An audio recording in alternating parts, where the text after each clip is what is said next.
चला पुढे चला पुढे चला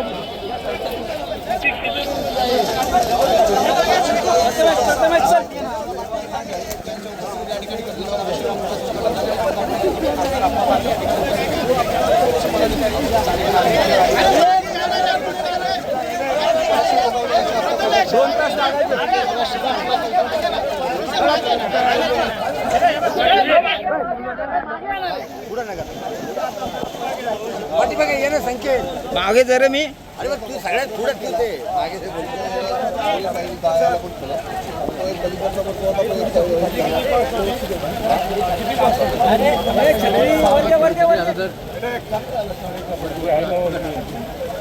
छत्रीवर घे ना चला इकडं चला मागे मागे रामचंद्र की पवन सुत हनुमान की तुला छत्रपती शिवाजी महाराज की जय भवानी छत्रपती संभाजी महाराज की हर हर महाराष्ट्राचे आराध्य दैवत राजे शिवछत्रपती महाराज छत्रपती संभाजी महाराज यांना आपल्या सगळ्यांच्या वतीने त्रिवार मानाचा मुद्रा करतो। भारतीय घटनेचे शिल्पकार महामानव डॉक्टर बाबासाहेब आंबेडकर यांच्या पवित्र स्मृतीला वंदन करतो।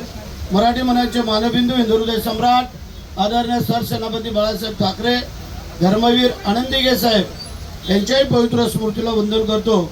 महाराष्ट्र राज्याचे मुख्यमंत्री आदरणीय फडणवीस साहेब, उपमुख्यमंत्री आदरणीय एकनाथ शिंदे साहेब, उपमुख्यमंत्री आदरणीय सुनेत्रा वहिनी, त्याचप्रमाणे आज ज्यांच्या उपस्थिती ज्यांच्या शुभास्ते हा श्रीराम पुलाचं उद्घाटन संपन्न झालेलं आहे ते आपल्या मावळ मतदारसंघाचे खासदार आदरणीय श्रीरंगाप्पा बारणे ज्यांच्या संकल्पनेतून गेल्या 6 वर्ष म्हणजे ही दुसरी टर्म आहे, आज 6.5 वर्ष होऊन गेलेली आहेत। या मतदारसंघाचा संपूर्ण विकास करण्याचं ध्येय ज्यांच्या उरी बाळगलेलं ते आपले सन्माननीय आमदार महेंद्रशेठ थोरवे, त्याचप्रमाणे व्यासपीठावरील उपस्थित असलेले आमचे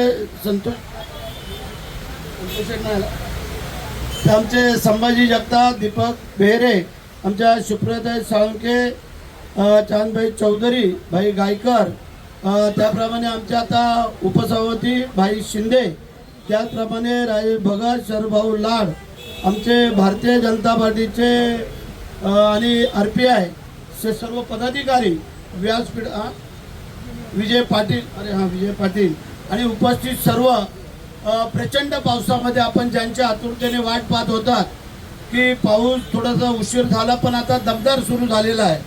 आता काही दिवसांनी असं नको वाटायला की पाऊस थांबावा, परंतु पाऊस सर्वदूर पडतोय आणि आज सकाळपासून चांगला पाऊस पडतोय।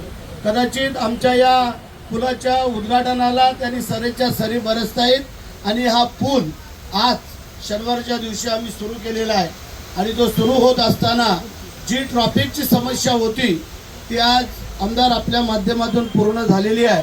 3 वर्ष या पुलाला लागली परंतु पूल पण व्यवस्थितरित्या बांधलेला आहे आणि त्याला जवळजवळ 6,30 लाख रुपये एवढा निधी 3 वर्षापूर्वी मला वाटतं एकनाथ शिंदे साहेब मुख्यमंत्री असताना त्यावेळेला मान्यता दिलेली होती आणि हजारो कोटीची कामं आमच्या थोरवेने साहेबांकडून आणले। माझ्यापेक्षा थोडी जास्तच कामं आणतो कारण MSRD आहे ना तुमच्याकडं, MSRD आणि या सगळ्या माध्यमातून आणि स्वतः खासदार आहेत तर म्हणजे असो ज्या ज्या गावाला ज्या ज्या समस्या होत्या त्या देण्याचं काम त्यावेळेला एकनाथ शिंदे साहेब आणि आता देवेंद्रजी यांच्या माध्यमातून होत आहेत.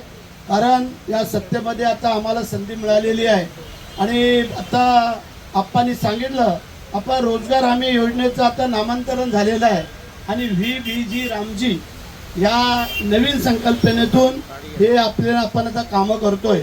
आमच्या माध्यमातून आप्पा तुम्हाला आजच निमंत्रण देतो.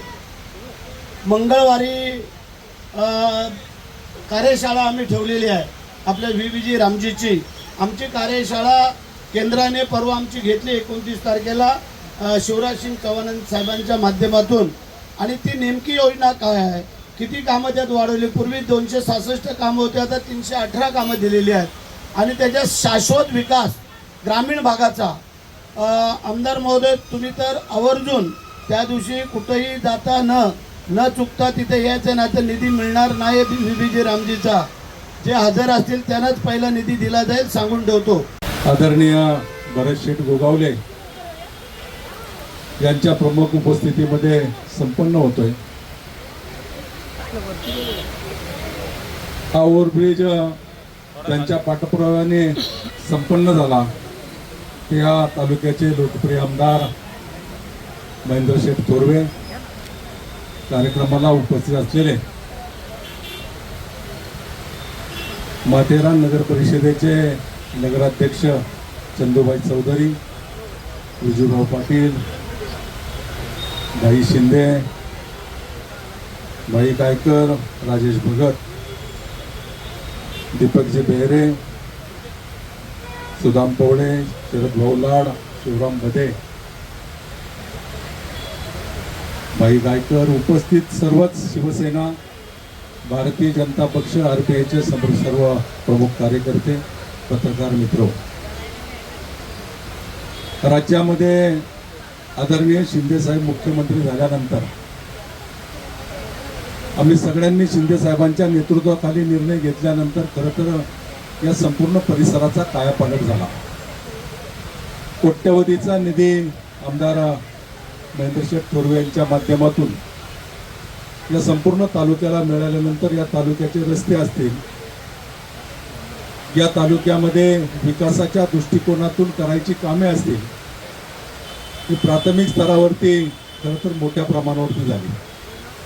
गेल्या अनेक वर्षापासून या तालुक्याचा जेवढा विकास झाला नव्हता तेवढा विकास आपण पाहिला असेल ते या 6-7 वर्षामध्ये प्रामुख्याने झाला आणि ते नाकारता येणार नाही. रस्त्याचं जाळं निर्माण करण्याच्या संदर्भामध्ये जलसंपदा विभागाच्या माध्यमातून पाणी पुरवठा योजना राबवण्याच्या संदर्भामध्ये भरत शेठ गोगावले मंत्री झाल्यानंतर पादन रस्त्याला खरं तर प्राधान्य देण्यात आलं. रोजगार हमी योजनेच्या माध्यमातून राज्यामध्ये सर्वाधिक झाडे लावण्याचा उद्देश खरं तर आदरणीय भरत शेठ गोगावले यांच्या माध्यमातून घेण्यात आला. एकूणच कर्जतचा सगळा परिसर ग्रीन असताना मुंबई किंवा इतर भागातील नागरिकांचं आकर्षण असणारा पर्यटन स्थळ आणि या पर्यटनाला चालना देण्याच्या संदर्भात देखील राज्याने मोठे निर्णय घेतले. याचाच एक भाग म्हणून गेले अनेक वर्ष प्रलंबित असलेला कर्जत ते पनवेल या रेल्वे मार्गाचं देखील काम पूर्णत्वाला जात आहे. मध्यंतरीच्या कालावधीमध्ये मी आमदार साहेबांनी ती व्हिजिट देखील केली होती आणि त्याच्यामध्ये जे कमतरता आहे, ज्या कमी आहे त्या देखील दूर करण्याच्या संदर्भामध्ये आम्ही पावलं उचलतो. आजच्या दिवसाची नोंद केली जाईल की आज कर्जतच्या असणाऱ्या श्रीराम पुलाचं लोकार्पण सोहळा सन्माननीय मंत्री भरत शेठ गोगावले आणि खासदार श्रीरंगाप्पा बारणे साहेब यांच्या उपस्थितीमध्ये आज या ठिकाणी संपन्न झाला असं सर्वप्रथम या ठिकाणी जाहीर करतो. आजच्या कार्यक्रमाच्या निमित्ताने व्यासपीठावर उपस्थित असणारे भारतीय जनता पार्टीचे